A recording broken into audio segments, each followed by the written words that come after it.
Karangjati bukan desa yang bisa ditemukan di peta wisata atau buku sejarah. Ia terpencil, dikepung rawa asin dan ladang kosong yang terbakar matahari.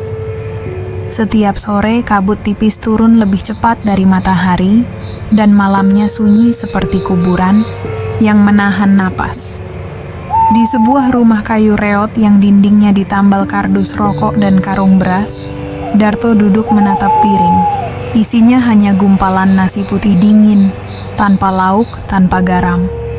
Lastri, istrinya, mengaduk kopi hitam yang hanya tinggal ampas.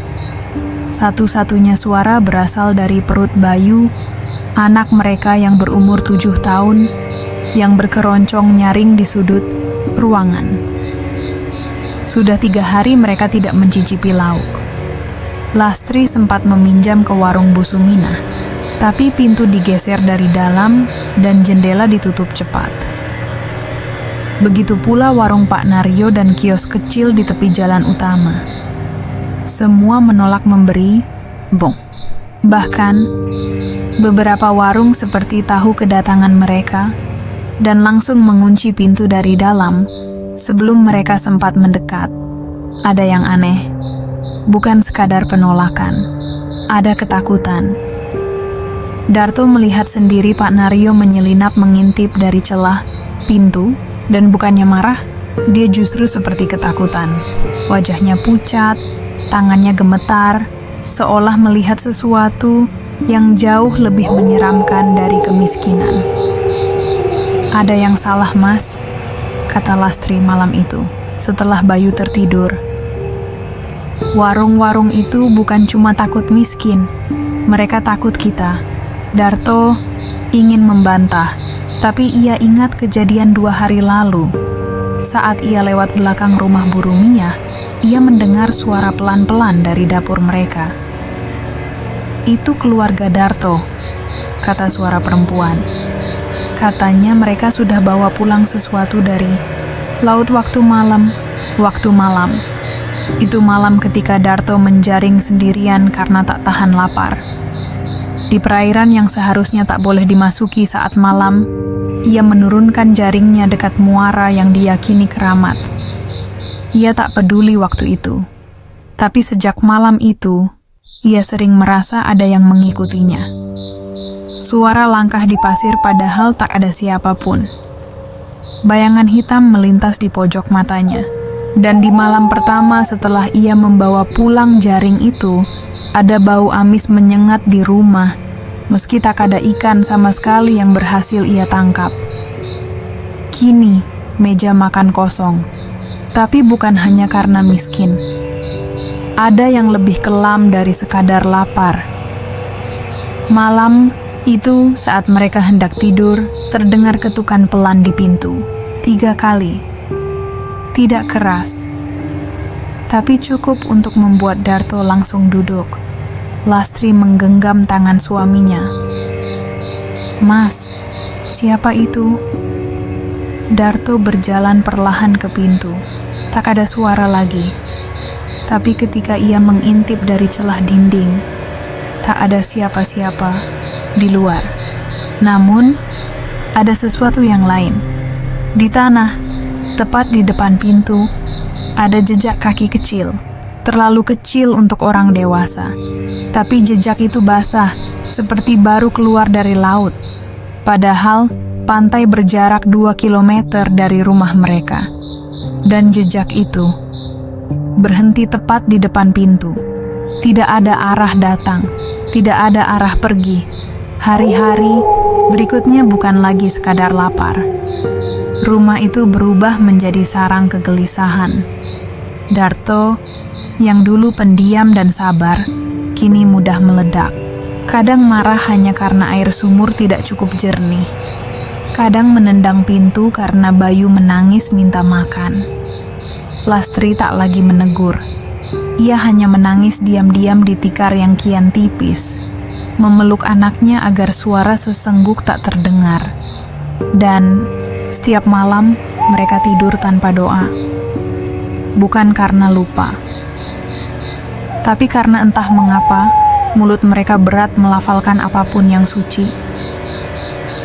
Darto sempat mencoba membaca doa tidur suatu malam, tapi lidahnya keluh. Ucapannya tersangkut. Ia merasa seperti sedang membaca mantra terbalik. Dan di pojok langit-langit kamar, selalu ada semacam bayangan menggantung, seperti wajah, tapi tidak utuh.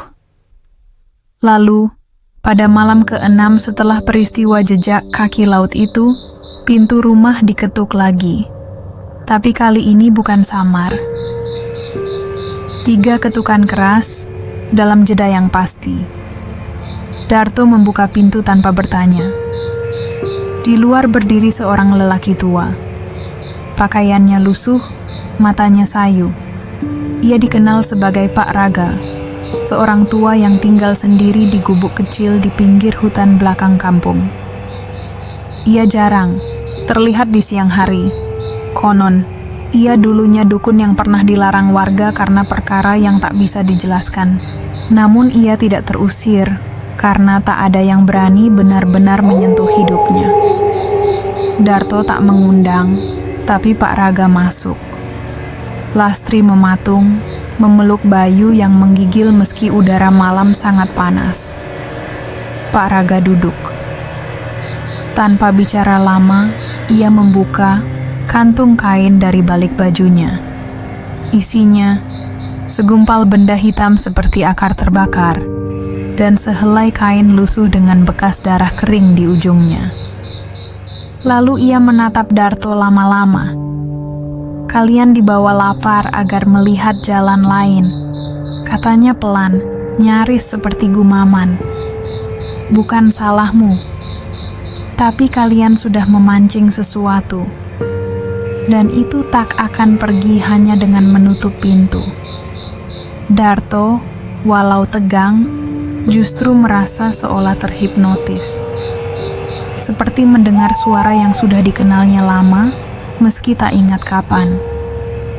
Ada cara lain, lanjut Pak Raga. Tapi tidak gratis.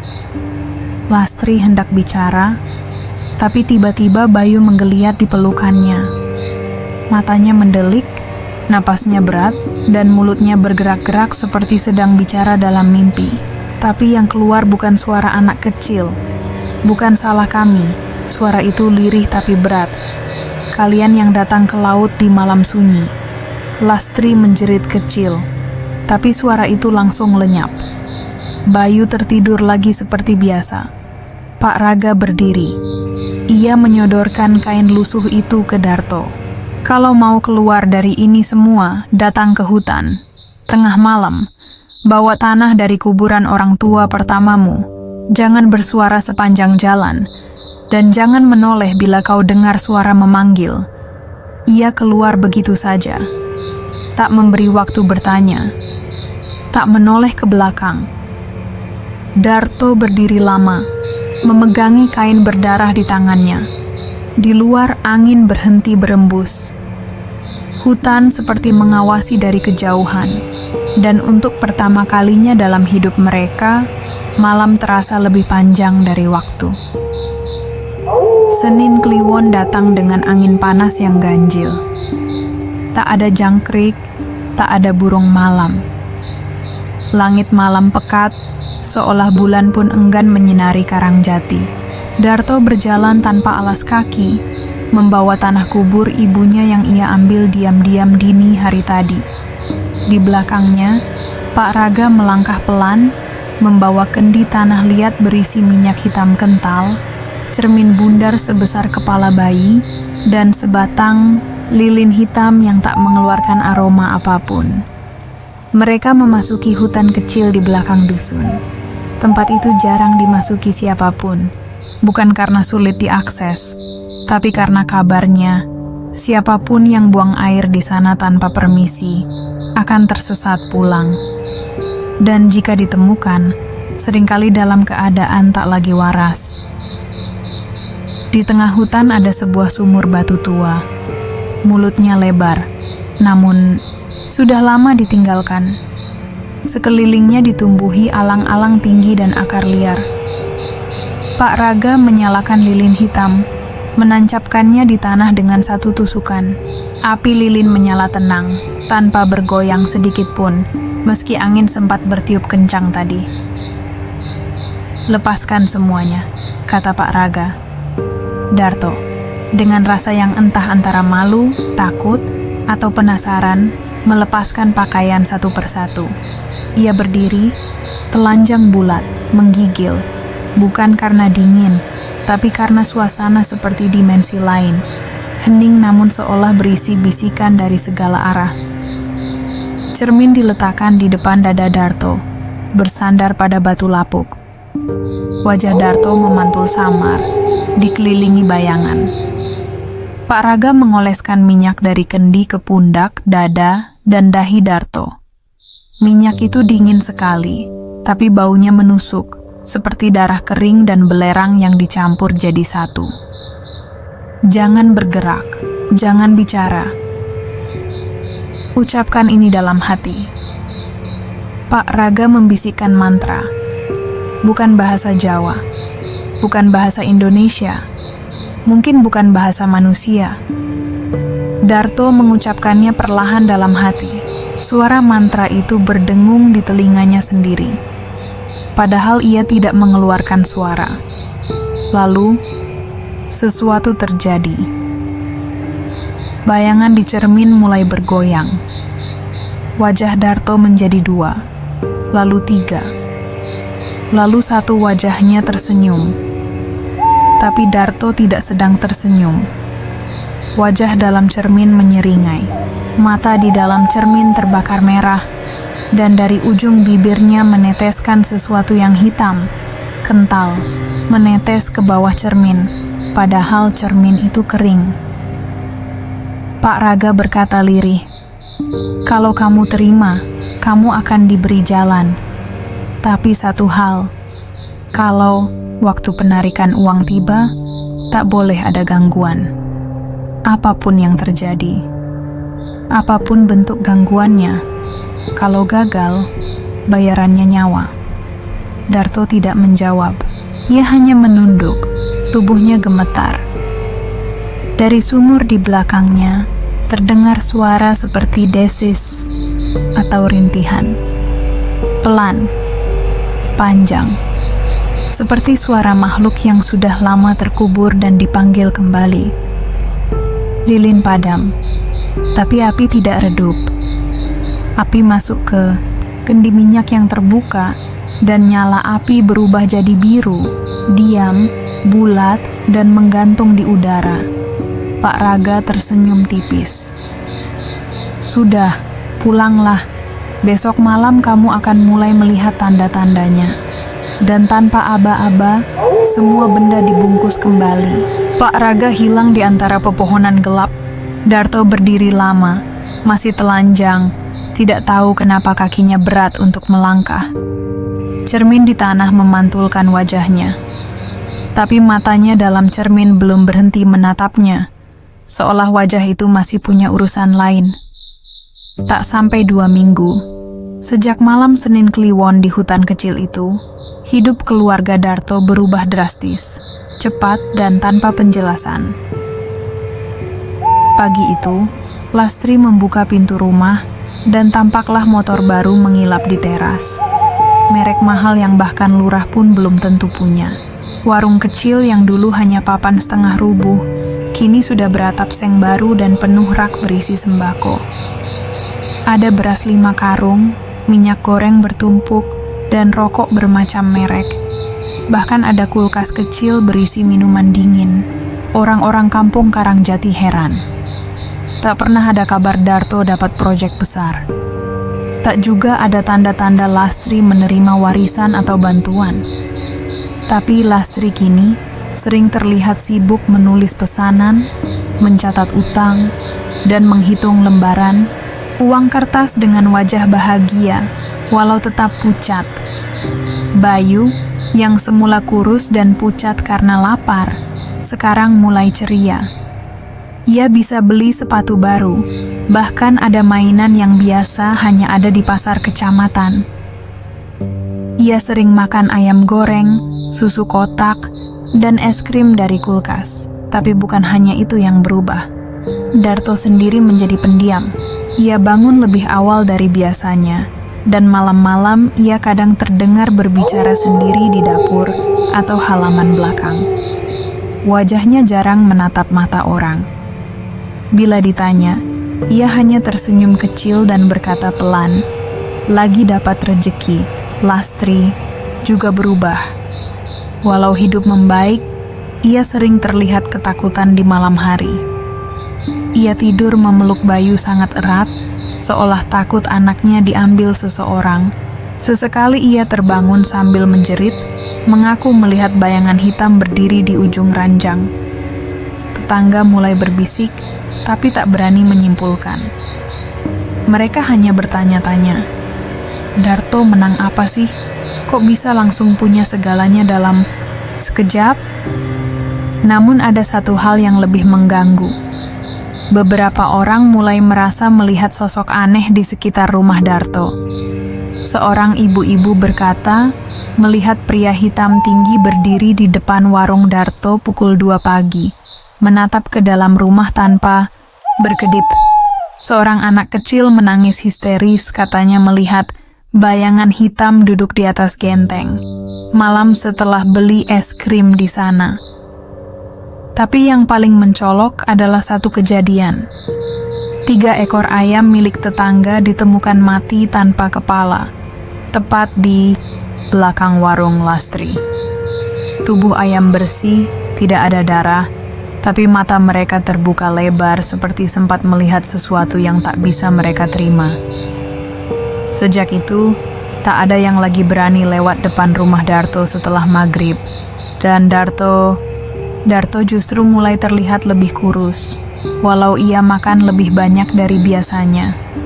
Matanya cekung, tubuhnya seperti menyerap cahaya, dan malam-malam tertentu, terdengar suara langkah kaki dari dalam tanah di belakang rumah.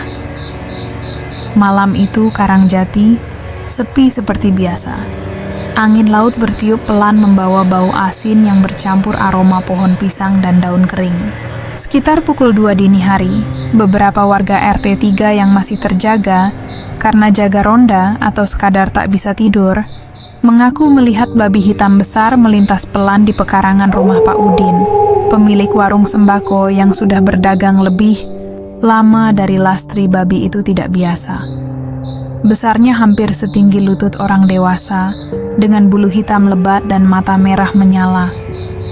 Langkahnya lambat, namun tak menimbulkan suara sedikit pun di tanah berpasir.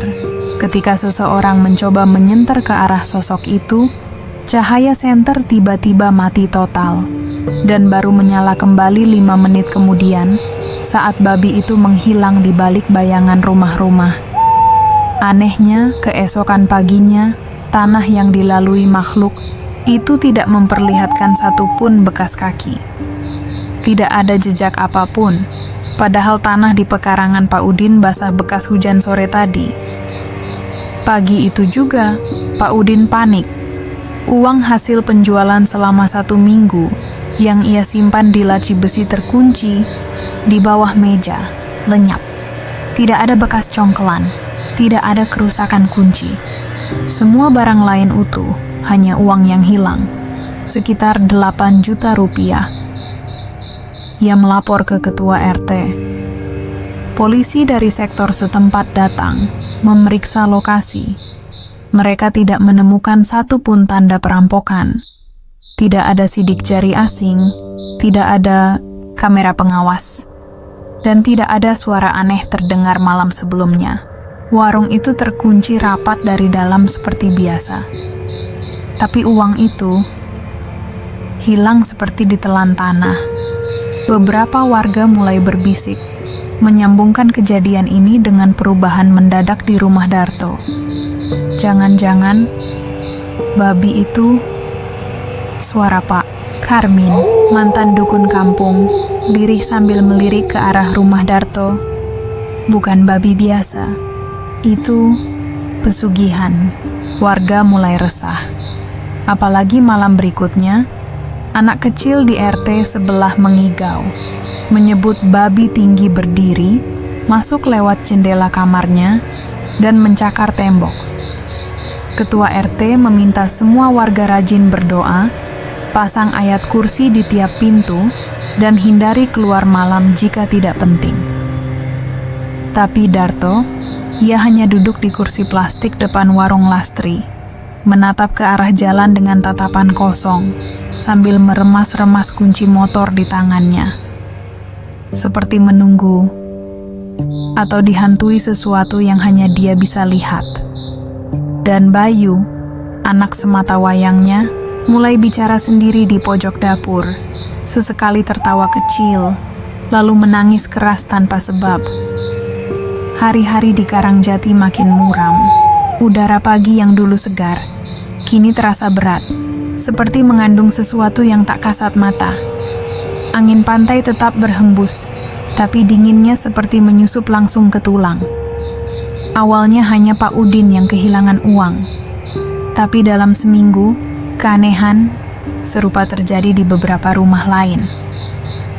Bu Iem, janda tua yang hidup dari hasil jual gorengan, pagi-pagi mendapati celengan ayam jagonya kosong.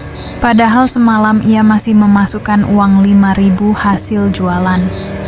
Ia yakin belum membukanya. Tidak ada retakan, tidak ada tanda dibongkar, hanya kosong. Pak Harun, seorang guru ngaji, kehilangan uang dari dompetnya yang disimpan dalam lemari. Kunci lemari tak rusak, pintu rumah terkunci. Tapi uang 1.500.000 hilang begitu saja. Ia mengira mungkin anaknya mengambil, tapi setelah ditanya, semua menyangkal. Yang paling menghebohkan, kotak amal mushola yang terbuat dari besi dan dikunci ganda, ditemukan terbuka dan kosong saat hendak dibuka untuk kebutuhan perbaikan atap. Tidak ada bekas congkelan, dan gembok masih tergantung utuh, seolah isinya lenyap begitu saja, tanpa sentuhan.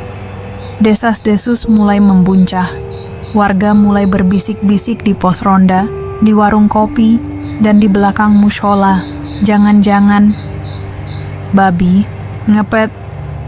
Dulu waktu kecil aku pernah dengar, kalau uang sering hilang misterius, itu kerjaannya pesugihan. Babi itu bisa berubah dari orang, lalu mencuri malam hari.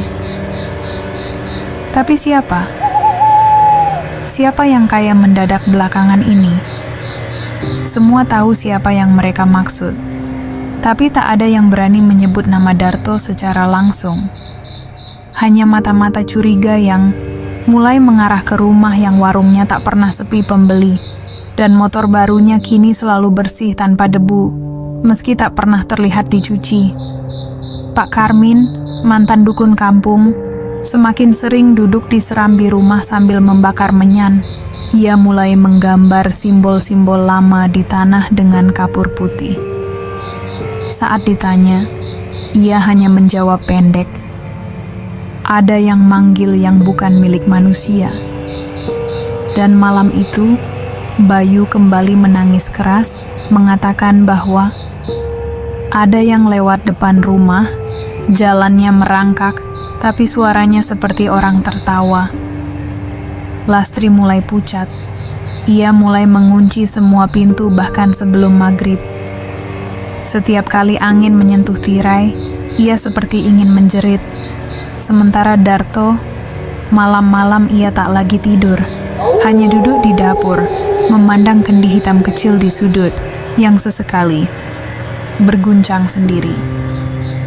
Suatu sore menjelang maghrib, Pak Burhan, ketua RT Karangjati, memutuskan untuk menyambangi rumah Darto.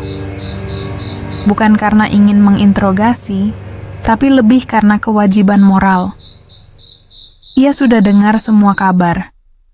Uang lenyap dari dompet, celengan kosong, dan kotak amal mushola yang hilang isinya. Semua cerita itu berputar-putar pada satu simpul. Kemunculan babi hitam dan rumah Darto yang kini tampak makmur mendadak. Langkah Pak Burhan terasa berat. Udara di gang kecil menuju rumah Darto seperti lebih padat dari biasanya.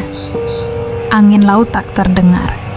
Bahkan suara burung pun tak ada. Hanya suara gesekan sandal dan degup jantungnya sendiri. Sesampainya di depan warung Lastri, ia memanggil pelan. Darto keluar. Rambutnya tampak lebih tipis, wajahnya lebih tirus, tapi senyumnya lebar. "Wah, Pak RT, silakan duduk," katanya dengan ramah. Pak Burhan menatap mata Darto. Ada sesuatu yang aneh. Tatapannya kosong, seperti orang yang melihat tembok bukan lawan bicaranya. Tapi ia tetap tersenyum. "Ada yang bisa saya bantu, Pak?" tanya Darto sambil menuang teh. Pak Burhan ragu sejenak, lalu membuka pembicaraan. "Cuman ingin tanya-tanya kabar. Warungnya ramai ya sekarang?" "Alhamdulillah." Darto mengangguk. Senyumnya melebar, tapi pipinya tidak ikut bergerak. Seperti senyum yang dipaksakan oleh wajah yang sudah mati rasa. "Rezeki dari Tuhan, Pak," jawabnya datar. Tapi nadanya datar seperti logam. Bukan seperti orang yang bersyukur, melainkan seperti sedang membaca kalimat dari naskah yang sudah dihafal ratusan kali. Dan matanya seperti tak berkedip selama berbicara. Pak Burhan mencoba tertawa, tapi suara tawanya kering.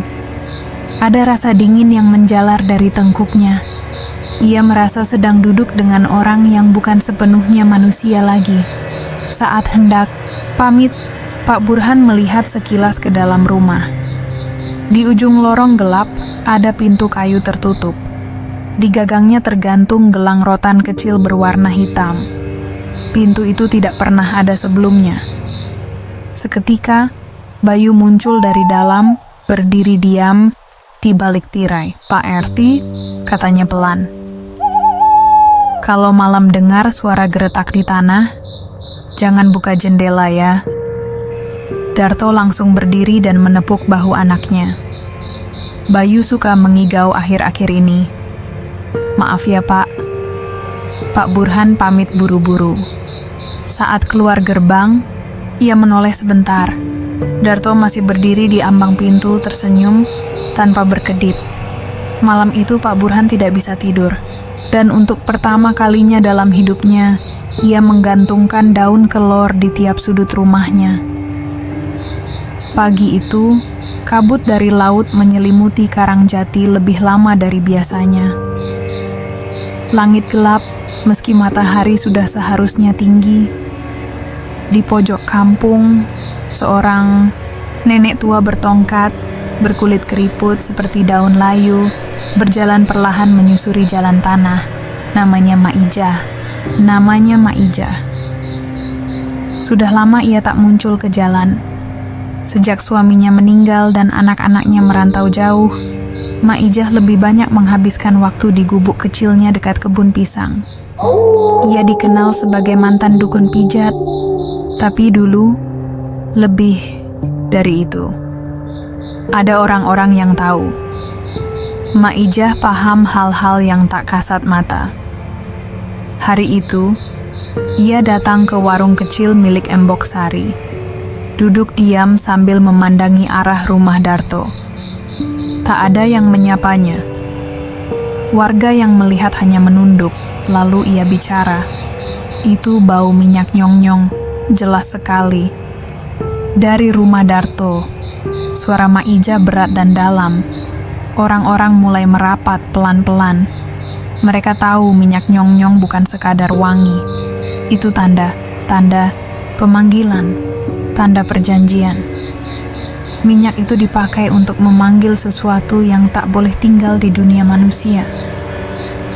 Kalau malam nanti kalian dengar langkah di atap atau bunyi embusan angin di lantai, jangan buka pintu. Jangan padamkan api. Kalau mati lampu, nyalakan lilin. Dan mulai malam ini, tabur kelor di setiap pojok rumah. Warga yang dulu menganggap Maijah pikun, kini mulai mendengarkan. Yang bermain dengan minyak itu tidak pernah benar-benar untung, katanya lirih. Karena yang diminta sebagai balasan bukan cuma harta. Sore itu, di tiap rumah di Karangjati, daun kelor mulai dipetik dan ditabur. Lampu minyak disiapkan. Warga mulai berbisik tentang Darto dengan nada takut. Dan saat senja berganti malam, angin berhenti bergerak. Desa terasa diam, seperti sedang menahan napas. Malam itu udara di Karangjati lebih pengap dari biasanya. Angin laut berhenti total, langit gelap tak berbintang. Di pos ronda, 4 pemuda, kampung Rio, Arman, Tegar, dan Jalu duduk dengan kopi pahit dan mata waspada. Sejak Maijah berbicara pagi tadi, mereka sepakat menjaga malam. Sekitar pukul 2 dini hari, suara berisik terdengar dari arah gang kecil dekat rumah Darto. Awalnya seperti langkah kaki kecil, lalu suara seperti cakar yang menyeret tanah. Tegar berdiri duluan. "Kalian dengar itu?" Belum sempat dijawab, bayangan hitam melintas cepat di ujung gang. Tingginya sekitar 1 meter. Bentuknya tak jelas, tapi pergerakannya lincah dan aneh, bukan seperti anjing atau kucing. Lebih menyerupai manusia, kecil. Bayangan itu berlari ke arah rumah Darto. Arman refleks mengangkat senter dan berlari mengejar. Yang lain ikut. Tapi begitu sampai di gang depan rumah Darto, mereka terhenti. Rumah itu gelap, tapi dari balik tembok bagian samping terdengar suara berat. Geraman, seperti suara dada hewan buas yang sedang menjaga mangsa. Dalam-dalam dan panjang. Tak menyerang, tapi memperingatkan. Rio menyorotkan senter ke arah suara. Tak ada siapapun. Tak ada apapun. Tapi daun-daun pisang di samping rumah bergoyang, seolah baru saja disentuh. Tegar memaksa masuk lewat samping, tapi langkahnya terhenti. Di tanah tak ada jejak kaki. Tanah basah itu bersih seperti belum diinjak siapapun. Kayak bayangan itu nggak pernah punya berat, bisik Jalu. Mereka kembali ke pos ronda dengan wajah pucat. Malam itu, tak satu pun dari mereka berani mengelilingi kampung. Mereka tahu, apapun itu, tak lagi bersembunyi. Kini, ia sudah mulai menunjukkan diri. Lastri sempat kedatangan sepupu yang menginap selama beberapa hari. Malam itu, sepupu tersebut terbangun karena suara air menetes dari kamar mandi rumah Darto. Karena penasaran, ia membuka pintu kamar mandi yang agak terbuka. Di dalam lemari kecil yang biasanya kosong, ia menemukan sesuatu yang membuat bulu kuduknya berdiri. Sebuah cermin kecil berbingkai hitam dengan pola aneh. Sebuah lilin hitam yang sudah setengah meleleh, dan sebuah botol minyak berisi cairan kuning yang beraroma anyir. Berbeda dengan minyak biasa. Sepupu itu memegang botol itu dengan ragu. Seketika hawa di kamar mandi terasa dingin menusuk hingga ke tulang. Ia merasa ada sesuatu yang memperhatikannya dari balik bayang-bayang. Panik, ia segera menutup lemari itu rapat-rapat dan tidak memberitahu siapapun. Keesokan harinya, tanpa berkata apa-apa, sepupu Lastri pergi pulang lebih awal, menolak untuk menginap lagi. Lastri yang melihat sepupunya pergi terburu-buru merasa ada sesuatu yang salah. Namun saat ia berusaha membuka lemari itu, sudah tak ada apa-apa di dalamnya. Seolah barang-barang itu menghilang begitu saja, meninggalkan bau anyir yang samar namun mengganggu. Sejak malam itu, lilin hitam itu mulai ditemukan di tempat-tempat aneh di sekitar rumah. Dan cermin kecil itu terlihat memantulkan bayangan yang bukan milik siapapun. Bayu mulai sering terlihat berbicara sendiri, menatap ke arah sudut kamar mandi dengan mata kosong. Rumah yang dulu penuh tawa kini berubah menjadi sarang bayangan dan rahasia yang kelam. Sejak kejadian di rumah Darto semakin aneh, suasana kampung, Karangjati mulai berubah. Anak-anak kecil yang biasanya ceria dan bebas bermain kini mulai takut melewati gang sempit di depan rumah Darto, terutama saat malam tiba.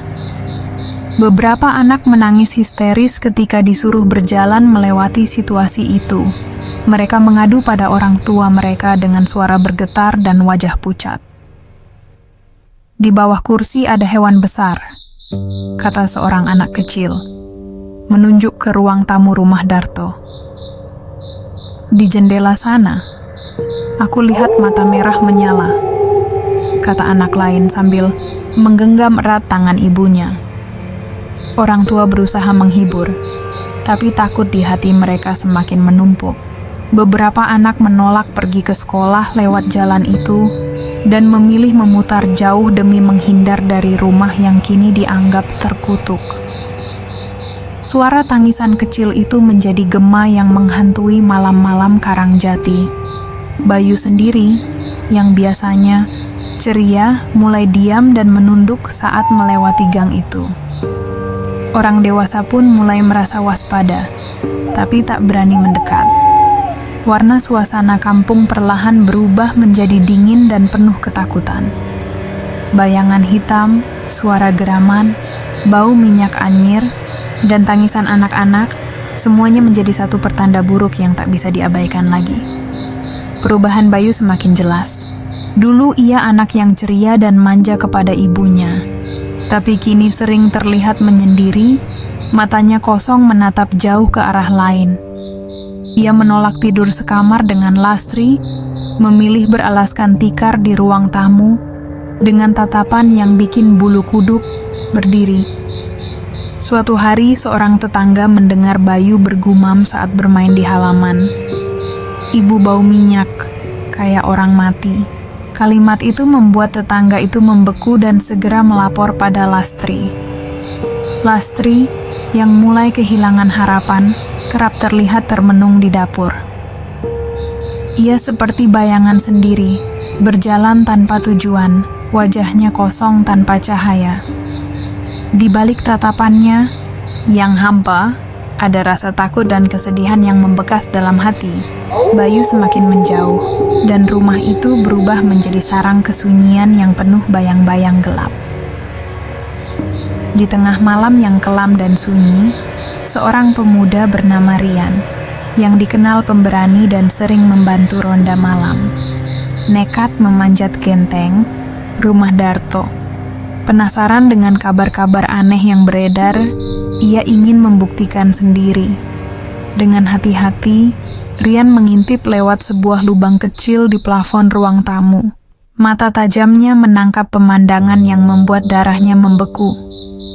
Di ruang tamu yang remang, sebuah sosok besar, seekor babi hitam raksasa, berlari-lari mengelilingi ruangan dengan kecepatan yang tak wajar. Tubuhnya kasar dan penuh luka. Matanya merah menyala penuh amarah. Sosok itu bergerak dengan liar, seperti sedang mencari sesuatu. Setelah beberapa putaran, babi hitam itu berlari ke arah kamar mandi dan menghilang di balik pintu yang tertutup rapat. Tidak ada seorang pun di rumah itu selain Rian yang bersembunyi di atas genteng. Suara napasnya memburu saat Rian perlahan menuruni genteng dan pergi dari sana tanpa berani menoleh ke belakang. Malam itu, bau minyak anyir semakin kuat menusuk di sekitar rumah Darto, mengisyaratkan sesuatu yang jauh lebih mengerikan sedang bangkit. Kabar babi hitam di rumah Darto semakin membuat warga RT 3 gelisah. Pak Burhan, ketua RT yang dihormati, mengumpulkan beberapa bapak di mushola untuk mengadakan rapat diam-diam. Malam itu, suara doa mengalun lirih, diiringi bisik-bisik penuh kecemasan. Pak Burhan membuka pembicaraan. "Kita harus berjaga malam Jumat. Kalau benar ini babi ngepet, kita harus tahu siapa yang melakukan dan mencegah hal buruk terjadi." Namun, suara-suara keraguan juga muncul. "Tapi Pak, kalau ada tumbal, siapa yang berani jadi korban?" tanya seorang bapak sambil menunduk. Pak Burhan mengangguk pelan. Kita tidak tahu pasti. Tapi kalau dibiarkan, ini bisa lebih parah. Kita harus menjaga kampung ini, walau dengan risiko. Mereka sepakat untuk berjaga secara bergantian, membawa alat sederhana, obor, batu, dan senjata seadanya. Ketakutan dan kewaspadaan membaur menjadi satu, memenuhi mushola dengan aura tegang. Malam Jumat itu, mereka mulai ronda dengan jantung berdegup kencang, berharap setidaknya bisa menangkap sesuatu atau setidaknya melindungi diri dari kegelapan yang merayap di Karangjati. Beberapa bulan setelah kejadian-kejadian aneh itu, rumah Darto berubah drastis. Dulu sederhana dan kusam, kini berdiri megah dengan pagar besi tinggi yang mengelilingi seluruh pekarangan. Di garasi terparkir sebuah mobil baru berkilau, sesuatu yang tak pernah terbayangkan oleh warga kampung Karangjati selama ini. Meski tampak makmur, suasana di sekitar rumah itu semakin mencekam. Lastri mulai jarang keluar rumah, wajahnya makin pucat dan dingin. Bayu yang dulu riang, kini hampir tak terlihat lagi di depan rumah. Tetangga yang dulu akrab kini mulai menjauh. Sapaan hangat berubah menjadi diam penuh curiga. Mereka enggan menyapa atau bertanya, seolah ada tembok tak kasat mata yang membatasi keluarga itu dari seluruh kampung.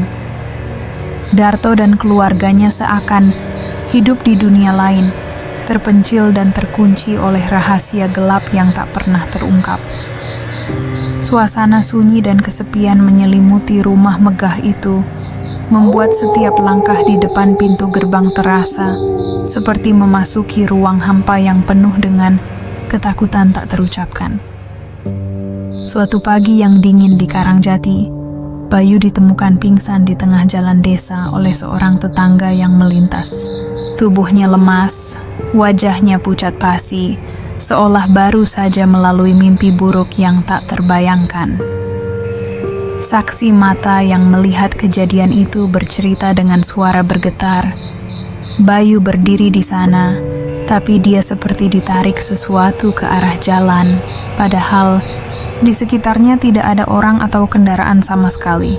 Ketika sadar, Bayu hanya mengucapkan satu kalimat lirih yang membuat semua orang merinding. "Aku lihat Bapak jadi babi." Kata-kata itu menusuk hati Lastri yang saat itu baru sampai di tempat kejadian. Wajahnya berubah pucat dan tubuhnya gemetar hebat. Desas-desus tentang apa yang sebenarnya terjadi di balik pintu rumah mewah itu semakin menggema. Bayu, anak yang dulu ceria, kini terperangkap dalam kengerian yang tak bisa diungkapkan. Malam di Karangjati terasa semakin pekat dan penuh rahasia kelam yang menunggu untuk terungkap. Bayu terbaring di ranjang rumah sakit, tubuhnya kaku dan tak mampu digerakkan. Para dokter mengerutkan dahi. Hasil pemeriksaan tidak menunjukkan cedera fisik serius yang bisa menjelaskan kelumpuhan mendadak ini. Lastri duduk di pojok ruang tunggu, menangis tanpa suara. Matanya merah, penuh keputusasaan, namun ia berusaha menyembunyikan air matanya agar Bayu tidak semakin ketakutan. Darto, di sisi lain, hanya duduk terpaku, menatap kosong ke depan tanpa memberi satu jawaban pun saat dokter dan perawat mencoba bertanya tentang kondisi Bayu. Suasana sunyi dan penuh beban memenuhi ruang tunggu itu, seakan menelan setiap harapan untuk kesembuhan Bayu. Terkurung oleh misteri yang tak terpecahkan, keluarga itu semakin terpuruk dalam bayang-bayang kegelapan yang tak kunjung usai. Ketegangan di Karangjati mulai menguak. Warga satu persatu mulai memahami apa sebenarnya yang terjadi pada keluarga Darto. Perjanjian gelap itu tidak datang tanpa harga. Bayu yang lumpuh, Lastri yang berubah dingin, dan Darto yang makin tertutup bukanlah kebetulan. Mereka semua adalah bagian dari harga yang harus dibayar. Tumbal sudah diambil, bayi itu, anak itu, bahkan mungkin jiwa-jiwa yang tak terlihat, telah menjadi korban perjanjian gelap itu. Kabar itu beredar di mulut ke mulut, tapi tak ada seorang pun yang berani menuduh langsung. Ketakutan akan kutukan atau balasan yang lebih mengerikan membungkam warga. Pak Raga, lelaki tua yang mengawali segalanya, menghilang tanpa jejak sejak malam kejadian Bayu pingsan. Seolah lenyap di bawah bayangan kegelapan yang sama, suasana di Karangjati makin mencekam, rasa takut menyelimuti setiap sudut kampung. Semua tahu rahasia itu, namun tidak seorang pun berani mengungkapkannya. Rumah Darto kini bak benteng yang kokoh dan sunyi. Pagar besi tinggi itu selalu tertutup rapat, seolah menahan kegelapan dari dalam, agar tidak meluas keluar. Tak seorang pun berani mendekat, bahkan di siang bolong. Bayu setiap sore duduk di kursi roda di teras rumah. Tubuhnya yang lumpuh tak lagi bisa bermain seperti dulu, dan wajahnya selalu datar tanpa senyum. Matanya yang kosong menatap jalan desa yang sepi, seperti melihat sesuatu yang tak bisa dilihat orang lain. Lastri semakin menyendiri, jarang keluar rumah, dan ketika terlihat, langkahnya berat dan tatapannya kosong, bagaikan bayangan yang tersesat dalam malam kelam. Darto hampir tidak pernah terlihat lagi di depan rumah. Sesekali suara langkah berat terdengar dari dalam, tapi tak ada yang tahu pasti apa yang terjadi di balik dinding kokoh itu. Rumah itu seperti sarang hantu, menyimpan misteri dan ketakutan yang membuat kampung Karangjati semakin terasing dari keluarga yang dulu mereka kenal. Di Karangjati, kesunyian bukan hanya dari rumah Darto, tapi juga dari hati setiap warga. Semua tahu, tetapi tidak ada yang berani bicara. Mereka menyadari babi ngepet itu masih mengunjungi kampung setiap malam, berjalan tanpa jejak, membawa bayang-bayang kegelapan yang tak bisa diusir. Namun, karena uang tak lagi hilang dan tidak ada yang terganggu secara langsung, warga memilih diam, seolah menutup mata pada kengerian yang terus mengintai. Mereka hanya sesekali menatap iba ke arah Bayu, anak kecil yang menjadi harga dari keserakahan dan ambisi gelap orang tuanya.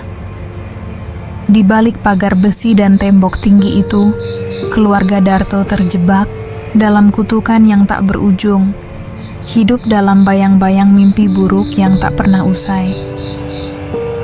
Kisah ini berakhir dengan keheningan yang mencekam, sebuah peringatan akan bahaya, keserakahan, dan kekuatan gelap yang tak bisa dianggap remeh. Terima kasih sudah menemani kisah kelam dari Karangjati malam ini. Semoga cerita ini bisa mengingatkan kita semua bahwa kadang jalan pintas yang tampak mudah bisa membawa kita ke jurang yang sangat gelap. Jangan pernah mengabaikan peringatan dari kegelapan yang tak terlihat di sekitar kita. Jika kamu suka cerita seperti ini, jangan lupa untuk like, subscribe, dan aktifkan lonceng notifikasi agar kamu tidak ketinggalan kisah-kisah seram berikutnya. Share juga ke teman-temanmu yang suka cerita horor ya. Sampai jumpa di cerita berikutnya, tetap waspada dan jaga diri baik-baik. Selamat malam, dan semoga mimpi kamu malam ini jauh dari bayang-bayang gelap.